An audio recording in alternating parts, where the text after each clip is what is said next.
विकसित हुआ। ठीक है, तो इसके अतीत के बारे में हम जानते हैं। तो सिंधु घाटी सभ्यता जो 3300 ईसा पूर्व से लेकर 1700 ईसा पूर्व तक इसका विस्तार मिला। यह विश्व की प्राचीनतम नदी घाटी सभ्यता मानी जाती है। ठीक है, यह विश्व की सबसे प्राचीनतम नदी घाटी सभ्यता मानी जाती है।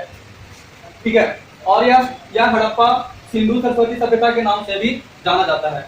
यह सिंधु घाटी सभ्यता के नाम के साथ साथ इसका नाम हड़प्पा सभ्यता या तो फिर सिंधु सरस्वती सभ्यता के नाम से भी क्या होता है, जाना जाता है। ठीक है, और ध्यान से सुनिएगा दोस्तों, इसका अगला टॉपिक अगर देखें तो इसका विकास जो हुआ था वो सिंधु और घग्गर या फिर घग्गर कोई क्या हकड़ा, जो कि प्राचीन सरस्वती के नाम से विकसित है। सिंधु घग्गर या हकड़ा नदी के किनारे इसका क्या हुआ था, विकास हुआ था। ठीक है, इसका विकास जो था वो किस नदी के किनारे, सिंधु घग्गर हकड़ा जो कि प्राचीन सरस्वती के नाम से जाना जाता है के किनारे हुआ था।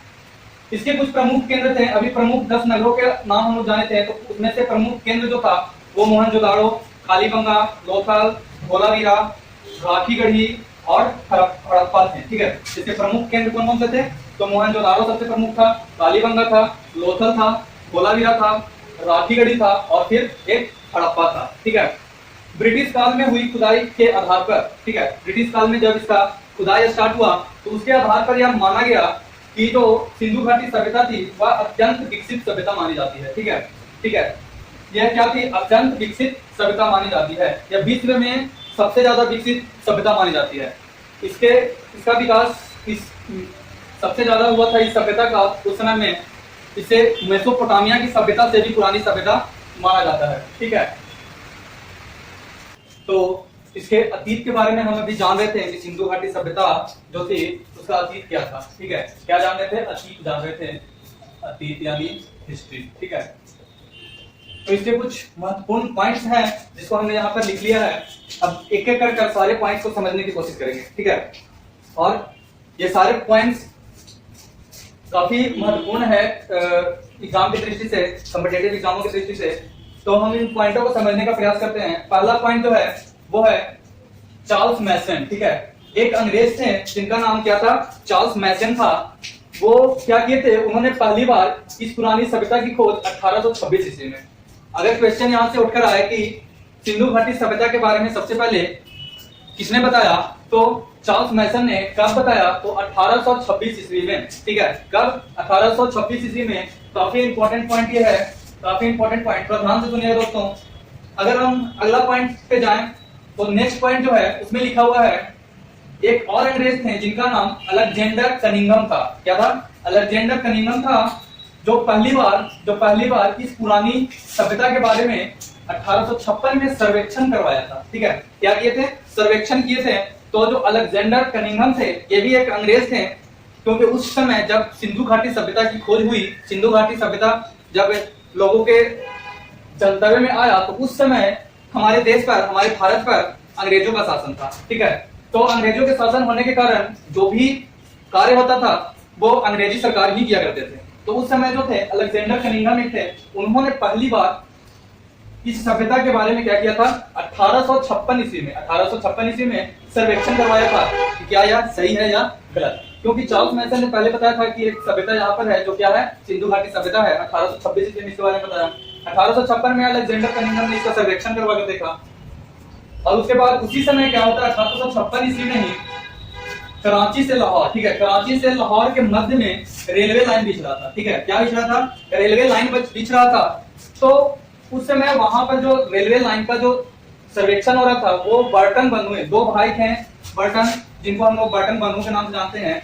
उन्होंने सबसे पहले भारत सरकार यानी कि भारत की जो अंग्रेजी सरकार थी उसको उन्होंने क्या किया, सूचना दिया था कि यहाँ पर क्या है, कोई सभ्यता है, इस सभ्यता के बारे में कि यहाँ पर हड़प्पा स्थल भी है। ठीक है, कहां से कहां पर बिछड़ा कर रेलवे लाइन, कराची से लाहौर तक। ठीक है, तो उन्होंने बताया कि हड़प्पा स्थल जो है वो यहाँ पर है, और उन्होंने भारतीय सरकार को इसकी सूचना दी। ठीक है, अब ये जो बर्टन बंधु थे, बर्टन बंधु ने जब वहां पर खुदाई करवाया तो वहां से मिट्टी के बने हुए ईंट निकले, और उन्होंने ही पहली बार ईंटों की खुदाई, जो हड़प्पा थी वहां पर ईंटों की खुदाई करवाने का पहली बार इन्होंने ही आदेश दिया था, और इन्हीं के आदेश पर ईंट खोदा गया, वहां से निकाला गया, ठीक है। तो और ईंट जो थी वो काफी पकाया हुआ ईंट था, जबकि उस समय मेसोपोटामिया में भी क्या मेसोपोटामिया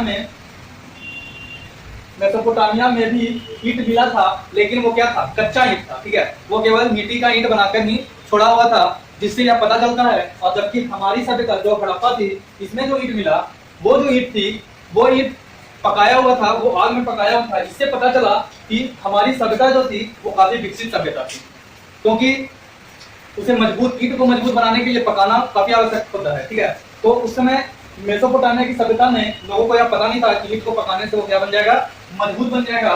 लेकिन हमारी सभ्यता, हड़प्पा सभ्यता में लोगों को यह पता था कि इसको अगर हम पका देते हैं, ईंट को आग में पका देते हैं, तो यह काफी मजबूत ईंट बन जाएगा, ठीक है। तो कौन थे? बर्टन बंधु थे, जिन्होंने ईंट की खुदाई का भी आदेश दिया था। यह 1856 में भारतीय सरकार को सूचना दिया था कि यहाँ पर क्या है, हड़प्पा स्थल है। चलिए आगे पॉइंट की ओर बढ़ते हैं। ये थर्ड पॉइंट था। अगर फोर्थ पॉइंट की ओर बढ़ते हैं तो 1861 ईस्वी में फिर से अलेक्जेंडर कनिंघम ने के निर्देश पर भारतीय पुरातत्व विभाग की स्थापना की है, ठीक है। अब भारतीय पुरातत्व विभाग, जिसमें क्या पुराने चीजों को बारे में खोज किया जाता है, उसके बारे में सूचनाएं निकाली जाती है। तो 1861 में ये जो थे कौन, अलेक्जेंडर कनिंघम, उनके निर्देश पर क्या किसी का गठन किया गया, भारतीय पुरातत्व विभाग। भारतीय पुरातत्व विभाग की स्थापना की गई, ठीक है, 1861 में।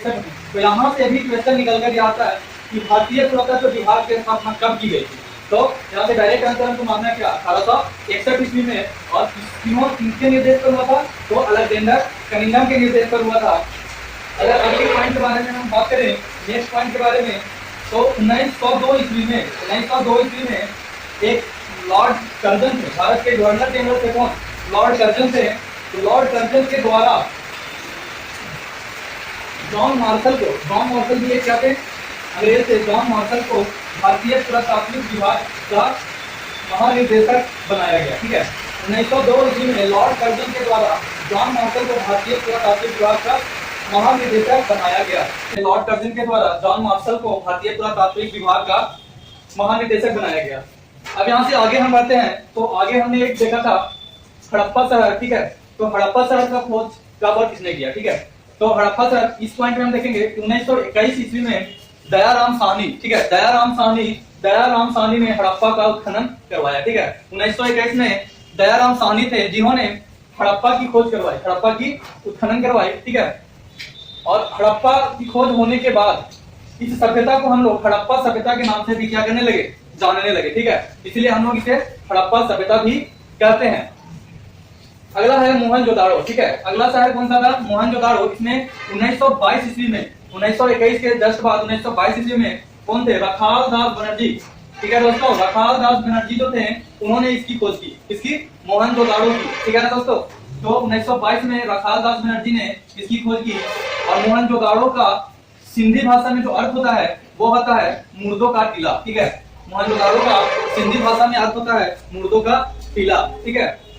अब अगर अगली पॉइंट की ओर बढ़ते हैं तो प्रथम बार नगरों के उदय के कारण, प्रथम बार सिंधु घाटी सभ्यता में ही नगर का उदय हुआ था। मतलब नगर का साक्ष्य मिला था कि यहाँ पर पहले नगर बसे हुए थे। सिंधु घाटी सभ्यता में नगर का विकास हुआ था, तो इसलिए हम इसे क्या बोलते हैं, पहली बार नगरों के उदय के कारण सिंधु घाटी सभ्यता को प्रथम नगरीकरण भी कहा जाता है, ठीक है। क्या कहा जाता है, प्रथम नगरीकरण भी कहा जाता है, ठीक है ना। अगला पॉइंट है, इसमें जो है, जो सिंधु घाटी सभ्यता थी, इसमें अभी तक 1400 केंद्रों की खोज की जा सका है, ठीक है। कितने केंद्र, 1400 केंद्र, मतलब 1400 शहरों का खोज किया गया है इसमें सिंधु घाटी सभ्यता में। और जिसमें से 125 केंद्र भारत में है, ठीक है। कितना, 125 केंद्र कहाँ है, भारत में है।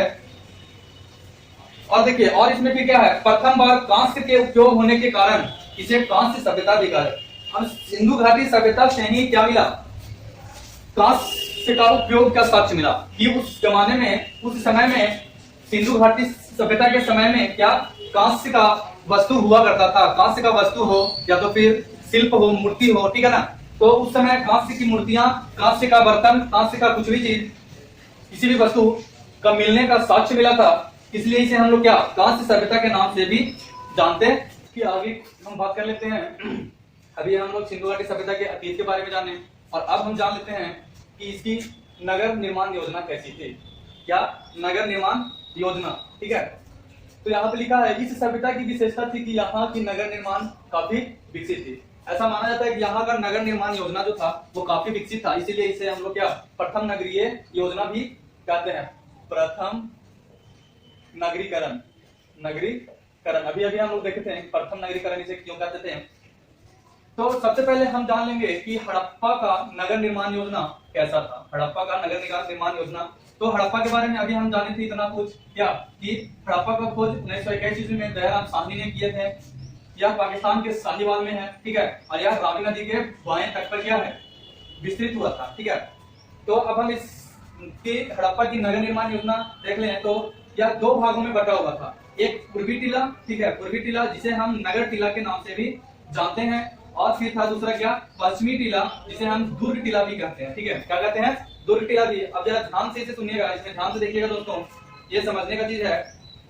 एक कौन सा था? पूर्वी टीला, और एक था पश्चिमी टीला। ठीक है, तो अब यहाँ से हम देख लेते हैं। मान लीजिए कि ये जो हड़प्पा सभ्यता थी, हड़प्पा जो था, हड़प्पा नगर जो था वो किस नदी? रावी नदी के किनारे क्या था? मान लीजिए यह कौन सी नदी? रावी नदी है। ठीक है, कौन सी नदी? रावी नदी है। ठीक है, तो रावी नदी के जो ये बायां छोर था, ठीक है ना, बाएं छोर पर क्या था? पश्चिमी टीला था। ठीक है ना, कौन सा टीला था? पश्चिमी टीला था। तो पश्चिमी टीला में क्या था कि पश्चिमी टीला में ये जो गोलनुमा बना हुआ था ये पश्चिमी टीला था। ठीक है, अब यहां से देखिए, यहाँ पर जो था इस छोर पे यहाँ पर क्या था? अन्नागार था, अन्नागार। ठीक है, मतलब यहाँ पर अनाज वगैरह जैसे कि गेहूं, जौ इत्यादि रखा जाता था। ठीक है, गेहूं, जौ इत्यादि रखा जाता था। तो ये क्या था? अन्नागार था, और इसमें क्या गेहूं, जौ वगैरह रखा जाता था। इसके ऊपर से इसमें क्या अन्न को, अनाज को डाला जाता था। ठीक है, और ये जो भाग था, देखिए ये जो भाग था, ये भाग वो किस लिए था? तो प्रशासनिक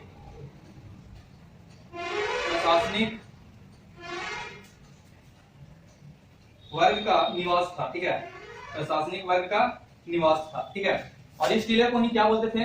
दुर्ग टीला। ठीक है, तो ये भाग जो था वो अन्नागार था, इसमें गेहूं, जौ इत्यादि रखा जाता था। और ये वाला जो भाग था ये क्या था? प्रशासनिक वर्ग का निवास स्थान था। ठीक है ना, यहाँ पर प्रशासनिक लोग रहा करते थे। और ये वाला जो भाग था ये मजदूर वर्ग के लिए था। किस वर्ग के लिए?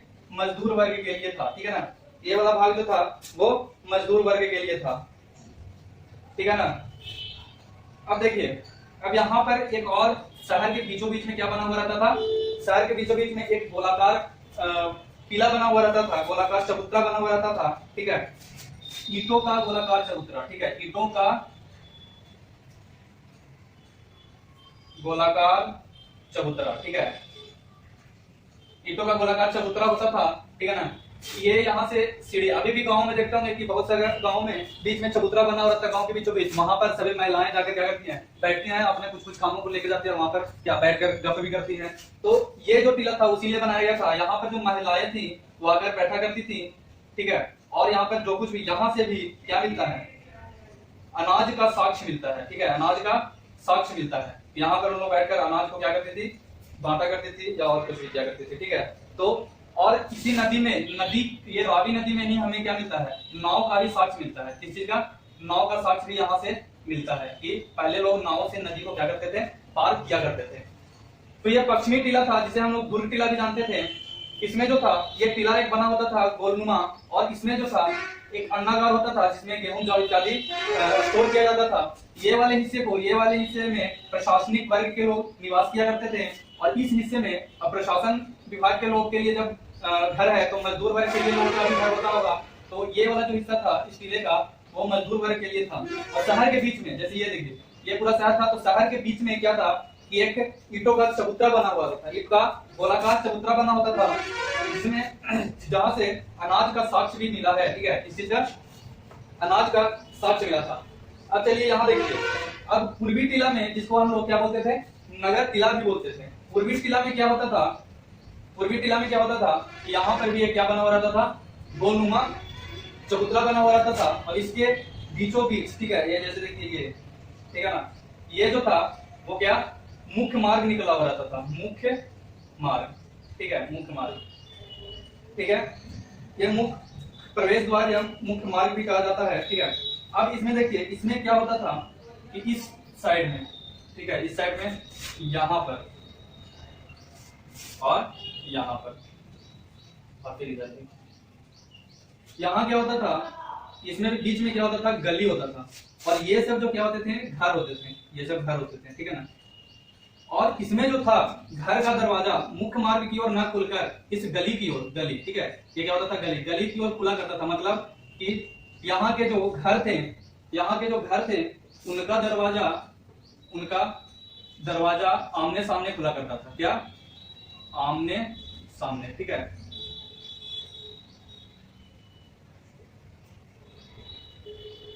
तो जो हड़प्पा नगर का, यहाँ से आगे हम बात कर लेते हैं मोहनजोदाड़ो की। तो यह जो था मोहनजोदाड़ो जो था, इसका जो प्रसिद्ध स्थल था वो क्या था, विशाल सार्वजनिक स्नानागार। मोहनजोदाड़ो शहर से ही हमें यह पता चलता था कि वहां के लोग जो थे वो, वहां के लोगों को, वहां के शहरों में क्या था कि सार्वजनिक स्नानागार बना हुआ होता था, ठीक है, सार्वजनिक क्या स्नानागार इस तरीके का होता था, शहर के बीच कहीं पे भी सार्वजनिक जो होता था।